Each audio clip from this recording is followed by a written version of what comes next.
Good day, and welcome to the Vistra's fourth quarter 2023 earnings conference call. All participants will be in listen-only mode. Should you need assistance, please signal a conference specialist by pressing the star key followed by 0. After today's presentation, there will be an opportunity to ask questions. To ask a question, you may press star, then 1 on a touch-tone phone. Again, star 1. To withdraw your question, please press star then 2, if need be. Please note this event is being recorded. And now, I would like to take the conference to Eric Misek. Please go ahead. Good morning, and thank you all for joining Vistra's Investor Webcast discussing our fourth quarter and full year 2023 results. Our discussion today is being broadcast live from the Investor Relations section of our website at www.vistracorp.com. There you can also find copies of today's investor presentation and the earnings release. Leading the call today are Jim Burke, Vistra's President and Chief Executive Officer, and Chris Moldovan, Vistra's Executive Vice President and Chief Financial Officer. They are joined by other Vistra senior executives to address questions during the second part of today's call as necessary. Earnings release, presentation, and other matters discussed on the call today include references to certain non-GAAP financial measures. Reconciliations to the most directly comparable GAAP measures are provided in the earnings release and in the appendix to the investor presentation available in the Investor Relations section of Vistra's website. Also, today's discussion contains forward-looking statements which are based on assumptions we believe to be reasonable only as of today's date. Such forward-looking statements are subject to certain risks and uncertainties that could cause actual results to differ materially from those projected or implied. We assume no obligation to update our forward-looking statements. I encourage all listeners to review the safe harbor statements included on slide 2 of the investor presentation on our website that explain the risks of forward-looking statements, the limitations of certain industry and market data included in the presentation, and the use of non-GAAP financial measures. I will now turn the call over to our President and CEO, Jim Burke. Thank you, Eric. I appreciate all of you taking the time to join our fourth quarter 2023 earnings call. First, I am proud to share the very strong results that the hardworking Vistra team delivered in 2023.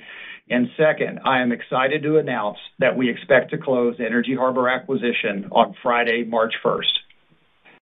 The Energy Harbor acquisition fits squarely with our continued focus on our 4 strategic priorities as laid out on slide 5, which starts with operating an integrated business model that combines retail and wholesale operations, leading to more resilient and sustainable earnings in a variety of weather and pricing environments.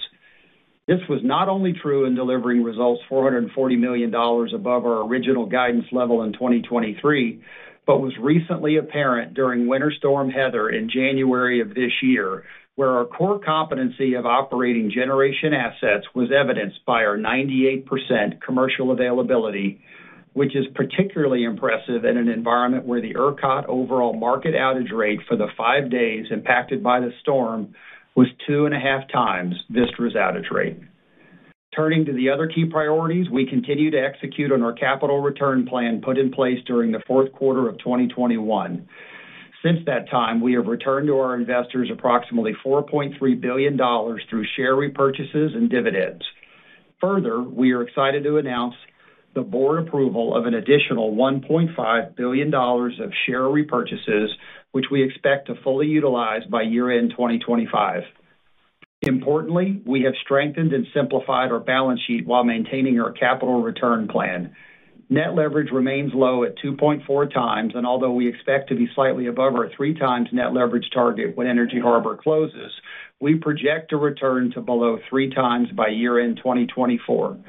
The successful repurchase of approximately 98% of our outstanding tax receivable agreement rights marks further progress in our efforts to simplify Vistra's capital structure while improving our free cash flow conversion over the foreseeable planning horizon. Our disciplined capital approach also enables us to invest in renewables and energy storage growth that capitalizes on sites and interconnects in the Vistra portfolio. We delivered the Moss Landing 350 megawatt energy storage expansion in June of last year, and we begin construction on 3 of our larger Illinois solar and energy storage developments located at our former coal plant sites in the spring of 2024. With grids in most of our markets tightening in the coming years as older fossil generation retires, load continues to grow, and with interconnection and transmission challenges, Vistra is well positioned to continue to find ways to serve our customers reliably, affordably, and sustainably while remaining disciplined about our capital allocation. Turning to slide 6, we received FERC's approval for both the acquisition of Energy Harbor and the corresponding sale of our Richland and Stryker generation facilities.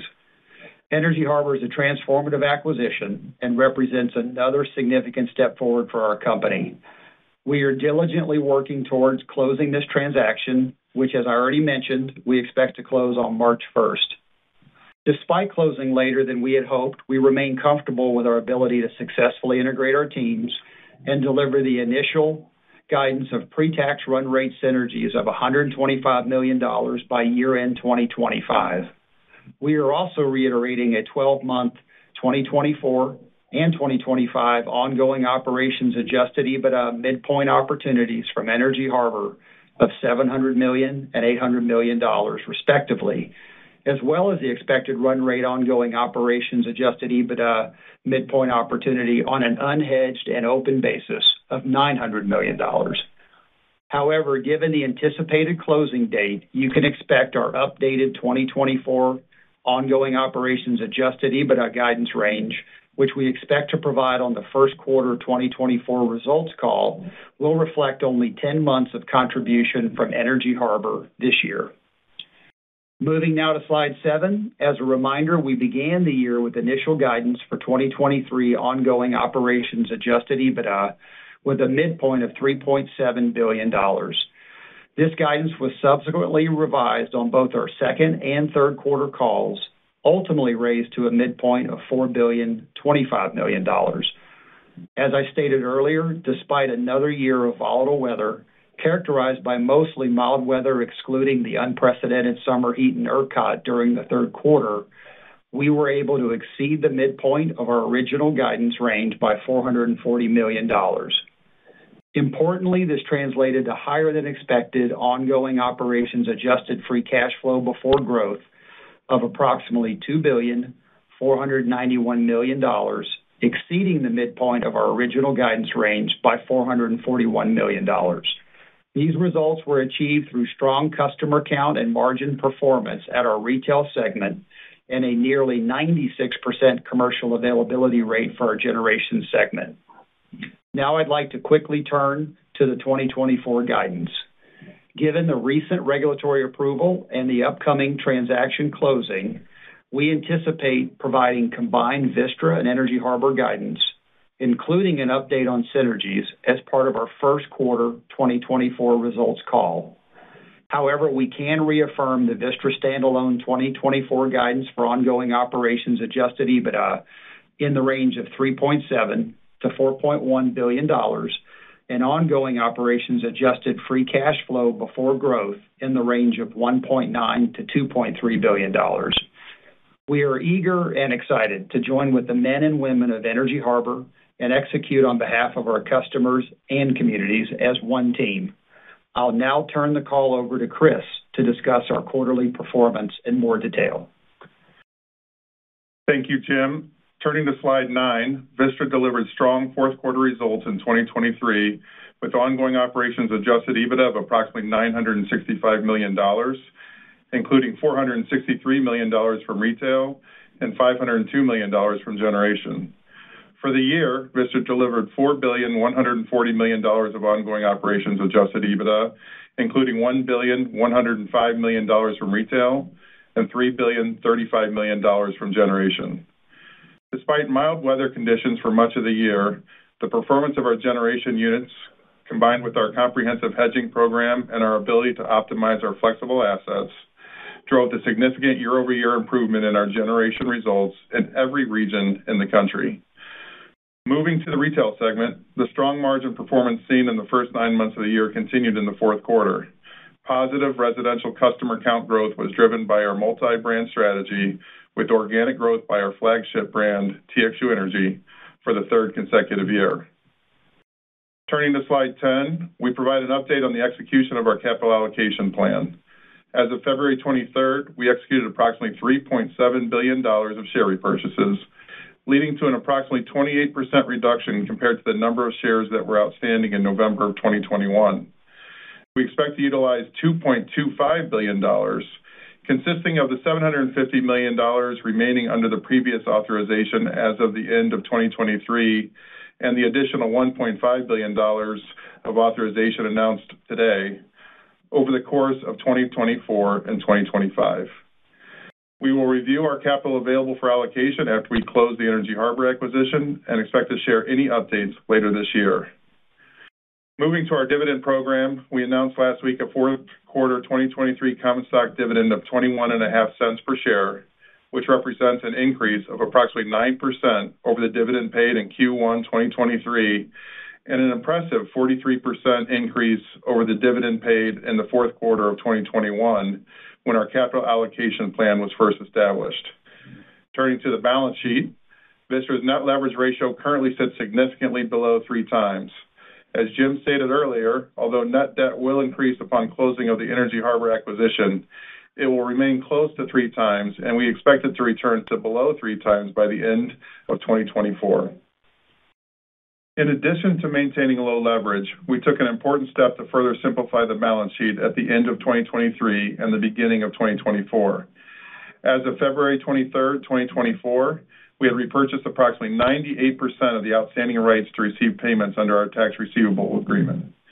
To pay for these rights, which were entitled to receive approximately $1.4 billion over time on an undiscounted basis, we paid approximately $625 million, consisting of approximately $475 million in aggregate face value of Series C perpetual preferred stock and approximately $150 million of cash. Based on our forecast of payments that would have been due under the tax receivable agreement over the foreseeable planning horizon, we believe this transaction results in accretion to free cash flow over that time period and provides robust net present value to the company. Finally, the team is preparing to begin construction activities at 3 of our larger Illinois solar and energy storage developments at our former coal plant sites this spring. We believe these projects will continue to exceed our targeted return thresholds despite some headwinds in this higher cost and interest rate environment. The 3 key tenets of our responsible energy transition, reliability, affordability, and sustainability, will continue to guide our renewables development program. We remain disciplined in our approach and continue to benchmark all projects against other uses of capital, including our share repurchase program. Touching quickly on slide 11, as we have done in prior quarters, we have provided an update on the out-year forward price curves as of February 23rd. While the ERCOT forward price curves continue to reflect some backwardation, the prices remain higher than the April 29, 2022 curves when we first spoke to you about increased EBITDA earnings potential in the out years. These curves, together with the continued execution of our comprehensive hedging program, give us confidence in the ongoing operations adjusted EBITDA midpoint opportunity for 2025 in the range of $3.8 to $4 billion for Vistra standalone discussed last quarter. Again, we expect to update the 2025 opportunity, including the expected contribution from Energy Harbor, on the first quarter results call. We are extremely proud of the performance of our generation, retail, and commercial teams during 2023 and the start of 2024. We believe our commercial optimization activities and flexible generation assets, combined with an industry-leading retail business, provide significant opportunities going forward. We will continue to focus on being a reliable, cost-efficient operator of assets while producing adjusted free cash flow yields that translate directly into significant returns for our stockholders. With that, operator, we're ready to open the line for questions. Thank you very much. We will now begin the question and answer session. To ask a question, you may press star, then 1 on your touchtone phone. And if you're using a speakerphone, please pick up your handset before pressing the keys. If at any time your question has been addressed and you would like to withdraw your question, then press star 2. At this time, let's start with a question from Shar Pereza from Guggenheim Partners. Shar, please go ahead.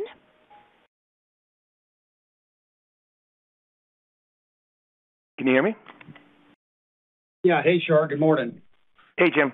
Sorry about that. It's little tech issues. I guess, Jim, you're getting closer to closing the Energy Harbor. You repurchased the TRAs to clean up the cap structure. Could we just get a little more color on how you're thinking about the longer-term profile of the business? I mean, do you see a pathway for Tradition and Vision to go their separate ways in the years ahead, or is this kind of a longer-date process in your mind? Yeah, thank you, Shar. I'll let Chris address the TRA, but I'll start with the direction we're headed. I think the Energy Harbor acquisition, as we said, is transformative for the company. It obviously brings a dispatchable 24/7 carbon-free element to the portfolio, enhances our starting point that we had with Comanche Peak and Vistra Zero. The other part of the portfolio that I think is incredibly critical is the dispatchable assets that we have with our fossil fleet. Flexibility is an increasingly valuable attribute on these grids, particularly with the renewables penetration that we're seeing across the country, particularly ERCOT in California. So from our standpoint, with such a large retail position and a growing retail position, the integration of how we can match the customer needs with assets that can provide the base load and the ramp products is an important part of risk management and value creation for our company. So we see this still as one team. We see it as Vistra delivering on an integrated basis across our business for the long term. And I think this excitement we have around closing Energy Harbor it's a path we've been on for quite some time with the other acquisitions we've done. This is yet another one that fits neatly into what customers are looking for. And that's why we're ready to get on to this next chapter. I'll let Chris quickly address the TRA. Yeah, sure. Again, we noted in the comments, I think the primary purpose of the TRA, it does have some benefits that aren't economic related, but the primary purpose was economic.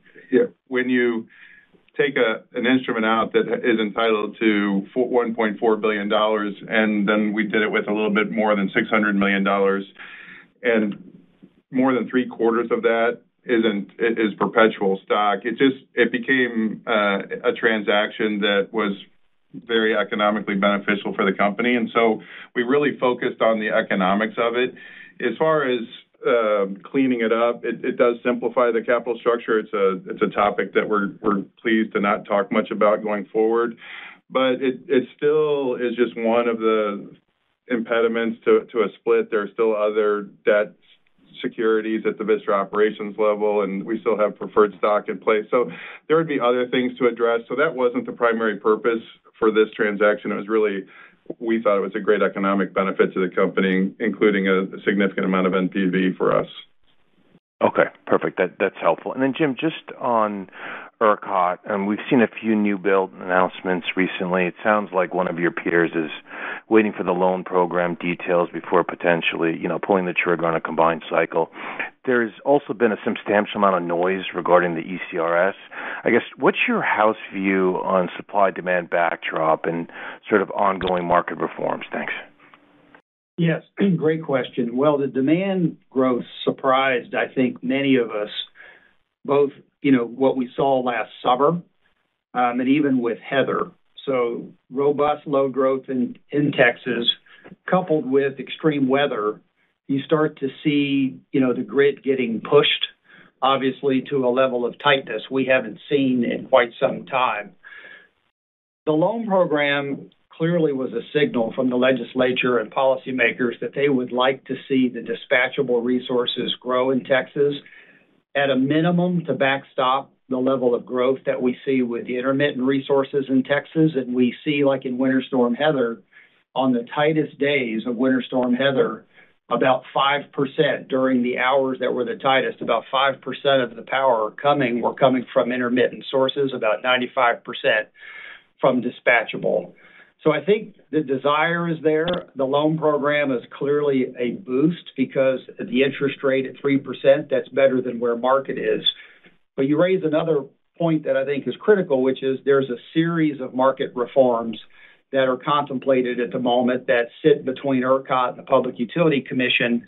They generally are around the ancillary, so ECRS is one, DRRS is another, and there's details of these that are yet to be defined. We hope to hear more about ECRS here in a few months. It's likely the ECRS could actually dispatch a little earlier, could actually end up being brought into the market earlier than it was last summer, which could have a little bit of a dampening effect on prices. The DRS is pushed out in time, and it's unclear what kind of effect on price signals that might have.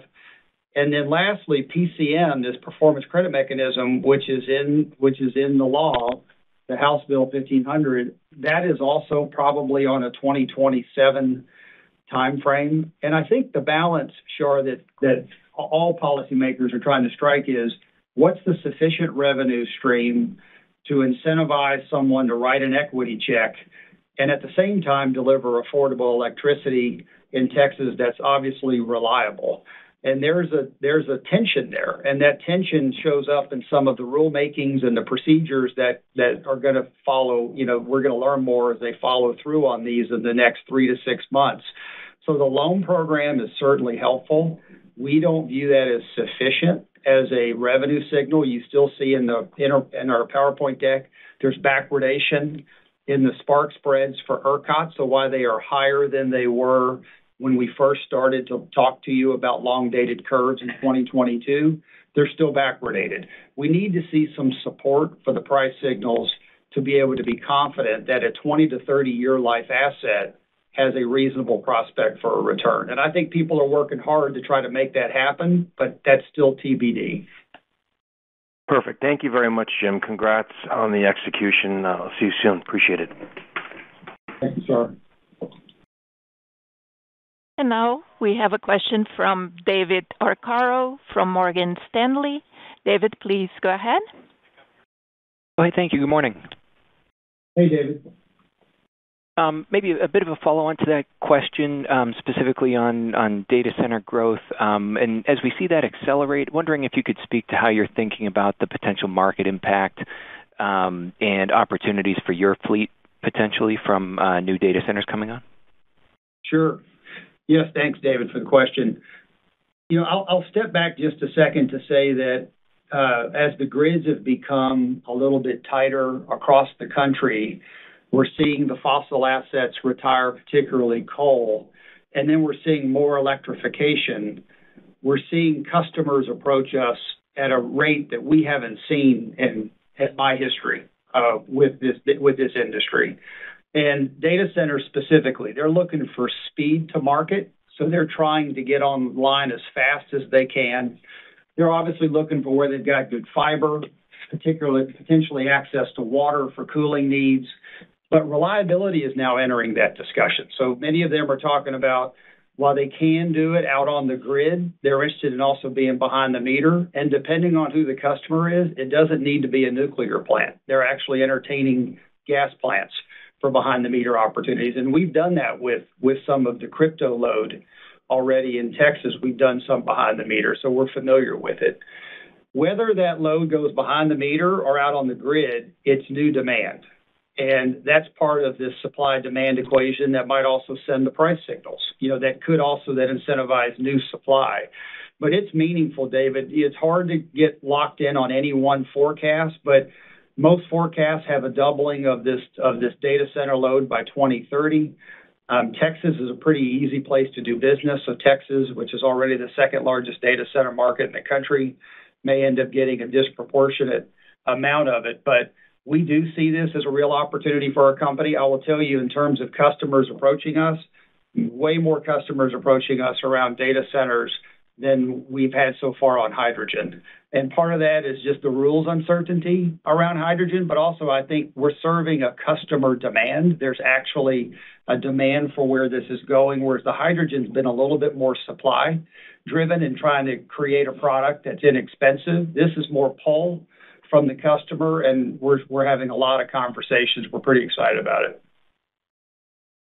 Yeah, got it. Thanks. Appreciate that perspective. How early is it? When do you think that you could see potential market impacts if it's, upside in the curve or potential contracts, like you say, with maybe behind the meter or contracted power with these customers?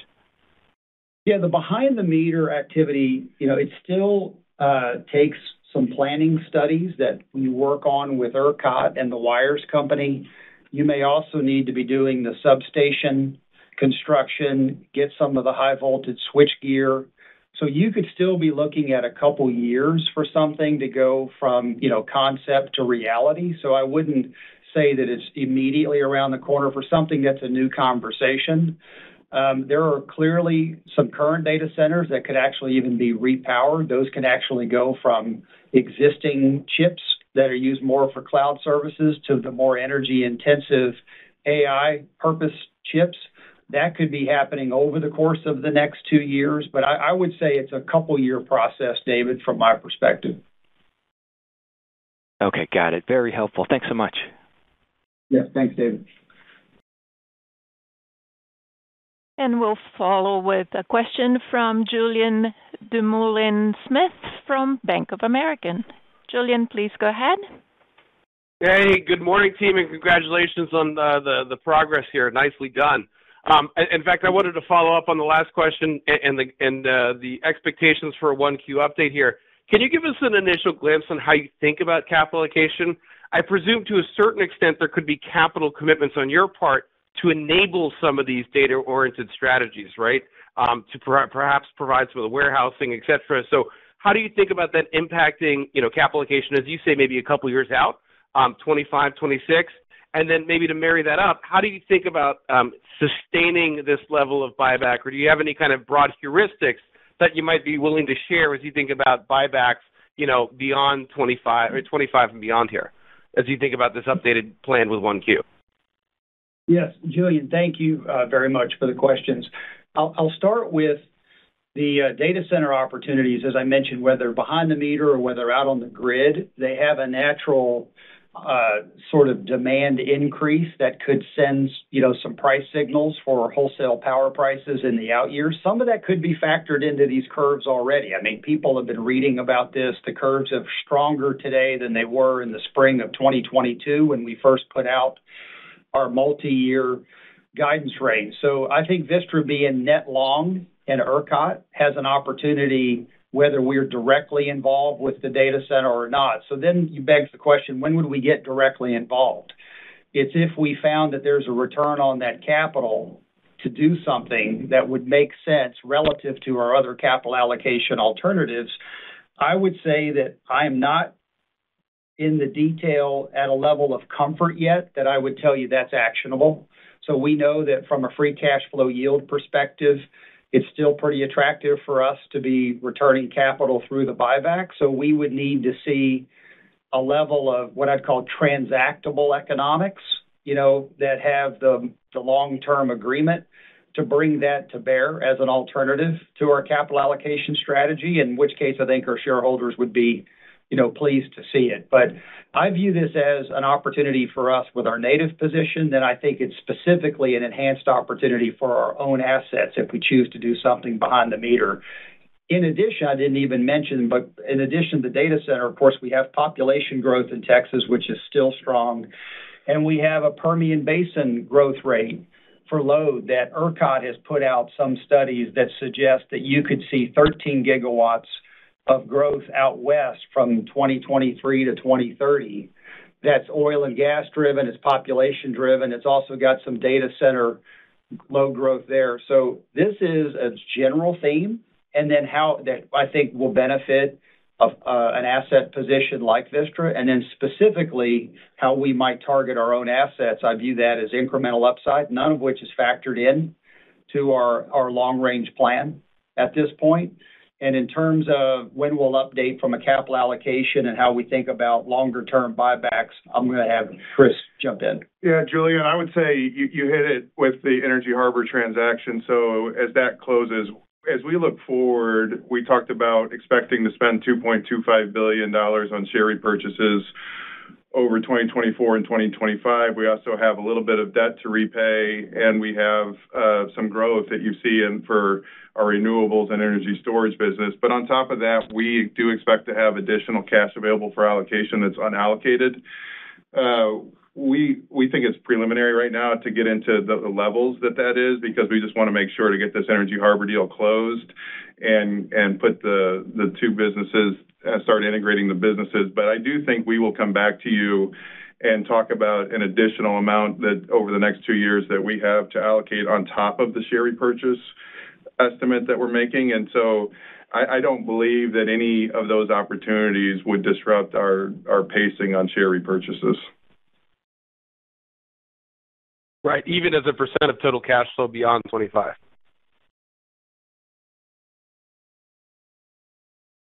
I think beyond 25, I think we're going to continue to come back. I still think that we haven't ever announced it as a percentage, but I think as a gross amount in this billion plus range on a per year basis, we don't see anything that would move us off that now, but we will continue to evaluate that with our board. Wonderful. I know it's in flight. Good luck, guys. We'll speak to you then. Thank you, Julian. Our next question comes from Durgesh Chopra from Evercore ISI. Pardon me. Durgesh, you may proceed. Yes, thanks so much. Appreciate the time, team. Good morning to you. Hey, good morning, Jim. Hey, Chris, just maybe this is a stupid question, but I'll ask it anyways. The TRA transaction that you did, does that have any implication on like your forward looking free cash flow guidance? You kind of talk to it as being somewhat cash flow accretive. So are there any implications as we think about sort of 25 guidance and beyond? It does. We do see some benefits on a just a straight free cash flow basis. It is positive from free cash flow. So if you look, as we talked about, we spent about $150 million of cash, and then we issued the preferred. And so over the course of 5 years, our cash cost for that repurchase is in the neighborhood of $350 million. Our estimates that we previously had would have shown that the TRA payments would have been roughly twice that. So there is some free cash flow pickup, and that will factor into our conversion percentage. We still see, obviously, we're in a higher cost and higher interest rate environment, so there are puts and takes, and so I think we still feel really good about saying that our expectation is that we would be 55% on average over the planning horizon. Some years we expect to be more, like this year. You see in our materials that we ended up just over 60% conversion. And some years, depending on the timing of maintenance capital, could be a little bit lower. But I think on average, 55%, the mid-50s is the right place for our conversion ratio. Okay, that's super helpful. But it is accretive to your cash flow guidance, but there are obviously other drags, and you're comfortable with the 55% range is the key takeaway there. Okay, thank you. And then maybe just, can I ask, I don't want to jump the gun, but what to expect in terms of disclosures on the first quarter call? Whether EBITDA is still the metric, and then, in terms of forward-looking years, what to expect, if you could share any color? Yeah, so we're going to focus here on Energy Harbor and getting it closed. I do think that whether it's on that call or a future call, we are going to continue to assess what is the best way for us to communicate the ongoing value of this company. And so I do think we will, we do expect to give updated guidance for this year. But as we go forward, what metrics we use and how we communicate what we see as the value of the business, we're going to continue to work through that, and we will come back to you. Whether that It could come on the May call, but it could come also later this year. We're going to think through that and make sure that we've thought through all the issues. Yeah, Durgesh, what I would add is once we close Energy Harbor, we will go through a process to confirm the synergy numbers. So we'll talk about that on the May call. That will then lead to the 2024 expectation, as Chris said, of the combined companies. We will also, as he noted in his script, we'll talk about where we see the 2025 headed as well, and obviously the synergies are part of that. Capital allocation, there will be an amount that's still unallocated that we see that we will be talking to our board with respect to how we think about the best use of that capital.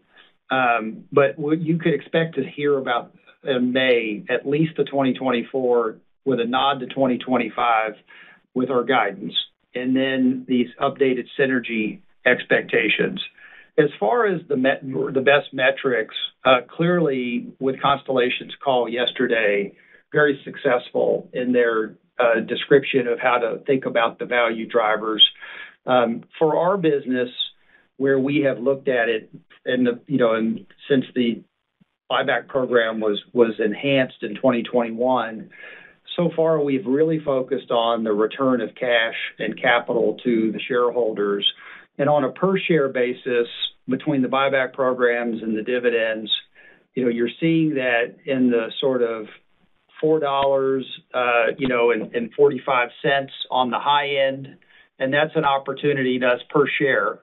And so that's just from a return of capital standpoint. In terms of the adjusted free cash flow before growth on a per share basis, it's much higher. On the standalone basis, that's closer to $6 a share. As far as working through GAAP and working through the mark-to-market, working through depreciation amortization, we will be taking a look at that. What we've tried to focus on to date has been much more about the proof points around the capital we're returning and the sustainability of that, and frankly, the upsizing of that. But clearly, the investor response yesterday was super positive. And if there's opportunities for us to be more clear about the value drivers and the comfort that investors are looking for the long term, we owe it to them. We'll be certainly taking a look at that. I appreciate that very much. Thank you both.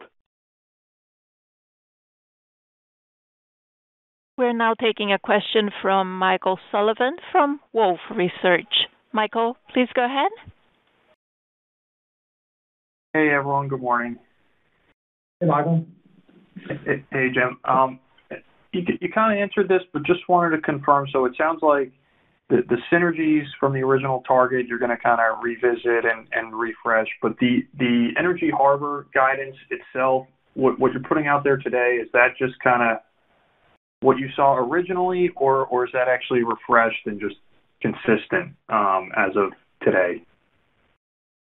Yeah, Michael, I would say it is we have been updating it ourselves as we're tracking kind of through the process of working to close.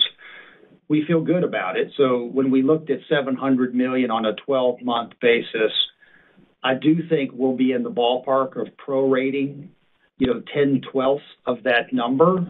If you do that and you add it to our Vistra standalone as we sit today, then you're in the $4.5 billion sort of range for calendar year 2024. That's above where we were when we announced the acquisition in March of 2023.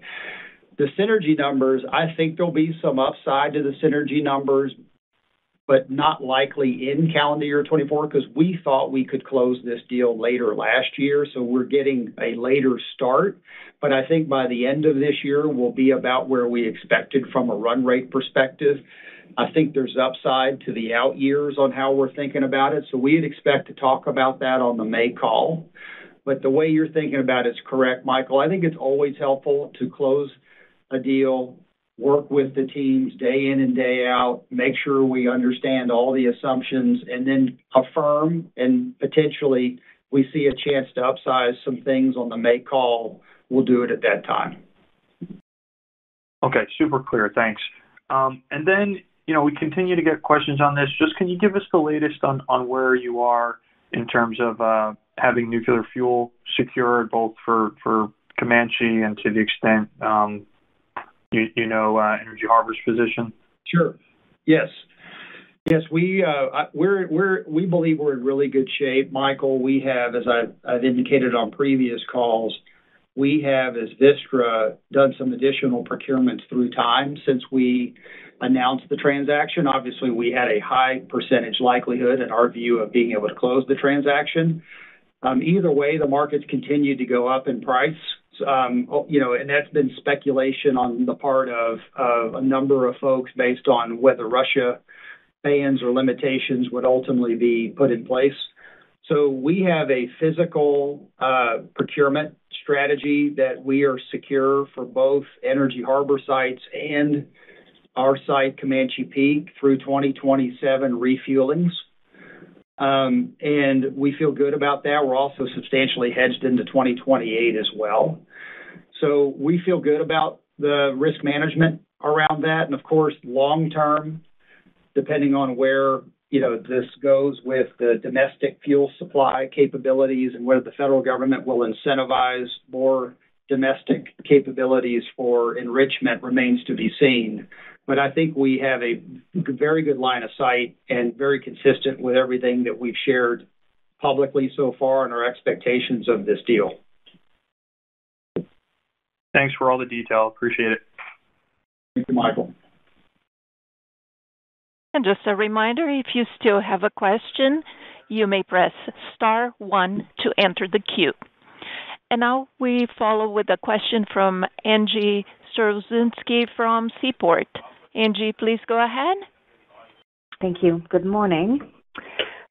So good morning. Maybe first with the fundamentals of our markets are tightening, but we don't see it in forward power curves, and probably very low natural gas prices do not help. But I'm just wondering, if you think that there will be a step change in those power curves on the back of any big, announcements about, again, data centers, you name it. We've seen some positive surprise in capacity prices in New England. I'm wondering if you'd hope to see a similar message being sent from the next PJM capacity auction. And again, how do you think, we will see more of a forward-looking signal that the, profitability of your assets is improving? Yes, Angie, thank you for that. New England was a better clear than we've seen in a while. In fact, about 50% higher in the 2027-28 auction than what we saw, just prior in the previous auction. Good for our gas fleet, obviously up in New England.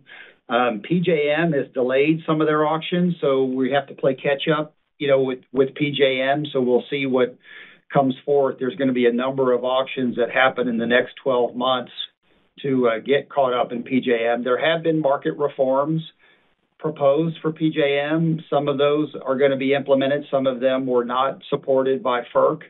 So again, it's still a little bit of a struggle as to what is going to be the effect on the capacity. Things like market seller offer cap have been very difficult to move the needle on, which has had a dampening effect on capacity prices. But this effective load carrying capability, or ELCC, where potentially the dispatchable assets get proportionally more credit than the intermittent, that's an opportunity for the PJM capacity clear. So I think they are coming to the same conclusion that other grid operators, which is PJM used to be really flush with excess capacity, but a lot of it is retiring.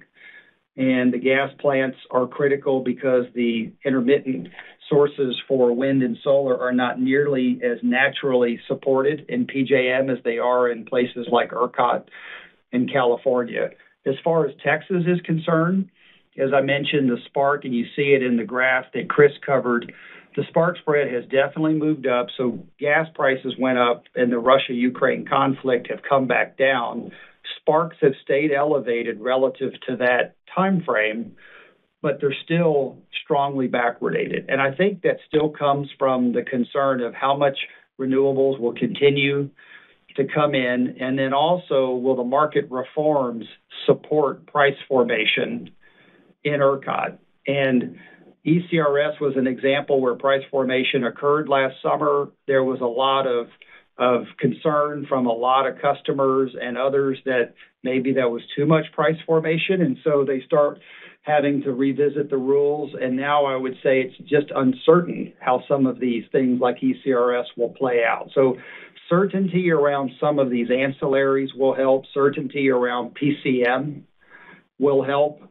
That coupled with the demand growth that is actualized on the ground, I think could help address some of the backwardation in ERCOT, which could then help address the investment signal. But we've said that for a while. ERCOT has been backwardated for about forever. If you go, long enough out, back in history. So the prompt will always be pretty strong because that's where reality, meets the supply demand. But out in the forwards, you still see concern around whether the price signals will be there. And that's part of the Texas market reform and ultimately the gas plant investment that folks are considering. But I think that's still yet to play out.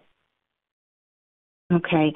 And then changing topics, so I understand that the Energy Harbor transaction hasn't closed, but I'm sure that as it was taking months to close, you were probably looking at the assets you're acquiring and potential revenue and cost synergies.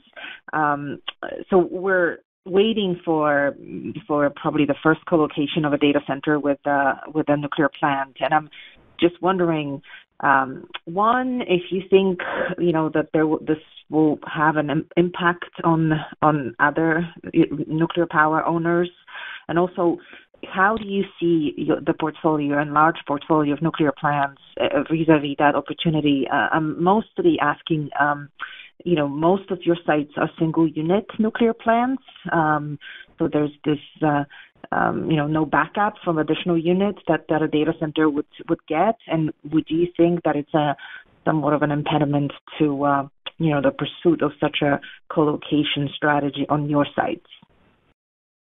Yes, Angie, it's a fair question. I would say the data center growth behind the meter at a nuclear plant is still early stages for anybody in the market. It's certainly been discussed and being considered, but it still takes time for some of these to play out.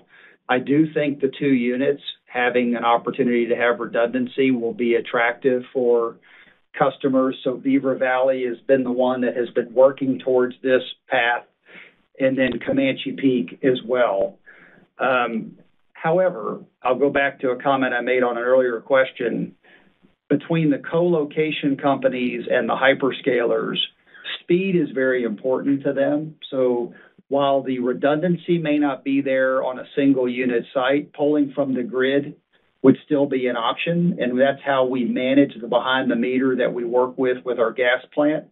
So while there's a preference list from a customer standpoint of things that check every box, I think there's going to be a balance of factors that the potential data center companies will be considering when they do a site selection. And speed is one of them. Economics is one of them. Access to water is another one. So there's a number of variables there beyond just the 2 units versus 1 unit. But all things being equal, that would probably be a preferred site, Angie. But the fact that we're being approached about gas plants tells you that it isn't just about the carbon attributes. It's about some of these others as well.